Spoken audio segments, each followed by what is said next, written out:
What's going on, guys? This is Damien from The Lookout, and I am here with Finals Data Breakdown. Yes, Finals Data Breakdown. So we're taking a look at the data from the last 4 Finals events to see what's the current meta like. But before we begin this video, huge shout out to the Coffee Club, our lovely patrons. These are our $2 and now patrons that buy us coffee. They keep this crazy content grinding machine going, and guys, thanks a lot for your support. If you wish to join the Coffee Club, link to our Patreon is in the description below. And I think that's about everything. Roll the video! As with all 4 videos, let's start with the breakdown, or in this case, general info. So all finals events for this year are over. We've had 4 this year. We're not counting Asia. Not to say that their finals aren't legitimate, it's that they were in a different metagame. Significantly different one. So we're not taking it into consideration for this breakdown. And with all of the events over, of course, it's time to do a breakdown, right? So we have 4 events and 55 decks registered. But before we dive into the breakdown itself, huge shout out to everyone who had participated at these finals events, from the players to the judge staff to TOs. You're all phenomenal. I hope you had a blast. We had a blast, Nina and I and my team at the European finals. It was awesome. I would do it all over again if I could. It was phenomenal. I hope all of you guys had blast at your events as well. Now, let's take a look at some breakdowns. Let's start with the top 16 data. So, here's the pie chart, guys. We are only looking at the top 16 decks out of the 55 registered, and we're not looking at any leaders which topped once. So they had to top at least 2 times to get here. But there wasn't a single one which topped like twice. It's either like 3 or 1, or more than 3. So I'm gonna go on a bit of a ramble here because the video is otherwise gonna be way too short. What do we see here? Well, we see, this pie chart is probably gonna cause an uproar and people will demand that U7 gets banned, because we see that U7 took 22 slots, 40% of the combined top 16. Yeah, and if you're thinking like, wait, 55 decks, top 16, this doesn't make a lot of sense. Yeah, some of the decks are missing, so but nothing statistically relevant. So U7 taking 40%. Yeah, clearly the top dog. Clearly the top dog at the moment. Is the deck unbeatable? No, I don't think that the deck is unbeatable. We have seen it beaten in other regions. It's just the most played deck at the moment. And that's it. Will something change until the other 2 finals events next year? Let them and NA and the World Championship? No, nothing's gonna change. There's not gonna be any emergency ban lists or anything. So I think that U7 will just continue going strong. Then we have Gohan, and here's an interesting part. If we only took Europe into consideration, there would just be 1 Gohan, I believe. The majority of these are from France. Yeah, France for some reason had the majority of Gohans in the top 16. Yeah, just French things, I guess. So anyway, guys, your community is crazy. Yeah, so Gohan, the next highest played deck, though mostly due to a single region. Then we have Jiren. Yes, Jiren, which is a natural counter to U7. Getting only 5 tops. I think Jiren is one of those decks that a lot of players will be looking at for the next 2 finals events, because it does a very, very good job countering U7. It does a good job.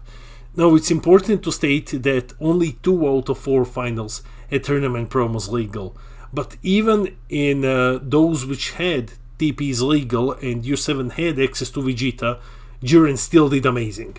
So it's a contender. It's definitely a contender. Coming close to Jiren is 4 future Gohans. One of them is from Team The Lookout. So yeah, huge shout out to Ivan. Anyway, this is probably the next best red deck. Like, this deck is insane. Like, this deck is just bonkers. It's crazy good. It's just absolutely crazy good. Then we have Cooler. 3 copies of Cooler. One of them actually won an event. Yes, in Italy, Cooler won. Yeah. So, Cooler, also a strong contender, because if you're expecting a lot of Jirens, Jiren wants to swarm the board, and Jiren draws like mad, so Cooler is a natural counter to Jiren. Plus, it can help you counter U7 once it starts boarding its things. Then we have only 3 Gojitas. Is the only blue representative with more than one deck. Android 21 won an event, but it's not here because it's more than one. And finally, one of the expected Boogeyman Pan at only 3 decks. So, yeah, that's the breakdown. Let's take a look at the color pie chart. Now, if we take a look at the colors from the event, we can see that, and this time we're taking into consideration everything. Yellow is definitely in the lead. 24 decks, 22 of which are U7. The other 2 are Yellow Sin and Spirit Bomb. So 43% of the entire finals top 16 was yellow. Then it's red with 29% or 16 decks. So red and yellow, the top dogs at the moment. Green with 9 Gohans, and that's it, just 9 Gohans at 16%. And then blue falls off rapidly with only 5 decks at 9%. And then we just have a single one a black deck, and that is full. Yeah, there was one full in the top 16, and that's about everything. So what we can see from this is that yellow and red are the top dogs at the moment. Like, yellow is demolishing, and red is strong because it can counter it. And then green is just carried by Gohan. If we ignore the absurd amount of Gohans from France, then green has like 2 decks in total. So it's doing a bit better than black. And blue has just fallen off entirely. So yeah, if you're considering playing something, yellow and red, awesome picks. But what about the decks which actually won events? So these are the winners. Yeah, these are the big winners. U7 Goku, of course, with 22 decks you would expect Goku to win something. Won both EU and Oceania. Android 21 mistakenly came from NA to France and then won France. Congratulations to the winner for going undefeated with Android 21, insane. And in Italy, Cooler Mill won. Yeah, Cooler Mill won in Italy. So these are the 3 decks which actually won events. Yeah, the other ones just got into the top 16. So yeah, congratulations to the big winners, and let's check out some losers. So if those guys were the winners, who are the losers? Well, yeah. So black in general is the loser, and the big loser is Mexicabura. Mexicabura is nowhere to be seen, which is weird, which is really, really surprising. Like, the reason why is the currently very good positioning of red. Because with the future Gohan coming into the meta, allowing you to use imposing kinda hurts Mehi when he tries to go for the triple attack. Plus explosive dance, it makes it very clunky to go swinging with your big boss monsters, because then you need to charge one into the Z energy and stuff like that. So it's not optimal for Mehi to run into red. However, if you take a look at the decks which actually topped, Mehi sounds like a good choice, because if you're running Mehi and you run into Jiren, you're going to demolish it, because you will just use Yearning and take away all of his 1-drops. And yeah, so what's he gonna evolve over now? So that's one thing that Mehi has as an advantage over Jiren. Not that doesn't mean that it's gonna work like 1000% of the time. No, but it is an advantage that you should use if you're playing Mehi and you're running to Jiren. The other black decks, guess that they're not good enough to compete. Then I put Gobros here, mostly because I told you guys that Gobros is dead. It's dead. Like, there's nothing here anymore. But not just Gobros, but green in general. So the only green deck which saw any success was Gohan, and nothing else. Limiting charismatic demolished the color. It's just life support mode at the moment. So without its strongest defensive tool, green is just kinda stuck there, doing nothing. It's Unison Warrior block all over again for green. So yeah, black and green, the biggest losers of the finals. That's surprising.